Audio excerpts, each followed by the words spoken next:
Menteri Ketenaga PHE Marquis Marak hak apoi terik Yayong ulong baga Sorkar ke Trei Shitom dan Pyndep ke Bynta Balai Phase 3 juga Greater Shillong Water Supply Scheme ke Batmuban Pyndep hau benai no pra arjar apuar. Henry na marki daw babon dapat Islamic kene project. Ulong ma hakikat tu kat niki Bynta 4 syamlah Pyndep ya ke jing tap iki pipe mar ke jing penhe ke Sorokpa. Haba kedawi ke jing AF dan ke PHE ke PWD hak ke PWD kam syamlah ai jing bit tap iki pipe umarak ulong bagi mat hapadeng ki Sorkar bagi tenat lalawan penbaik kam kloy. Henry ki jing gi bekam kong san kalong bagi katto kan ni Jong Gisnong bagi badan Bynta bagi bam dan mon menetrelang hak bayadei bagi nega project. Government is all out, to commission the third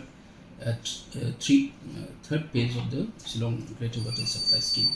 But because of the issues that is coming up every day, it's stuck up there. So therefore, sincerity of the government is always there. And then from my ministry, PHE ministry is all out, and our sincerest effort is being given so that it is addressed at the earliest. Government to government, department to department is getting resolved at the earliest. That is not an issue, but only the issues are with the localities, some villages, some of the stakeholders there who are not willing to resolve at the earliest. That are the issues only.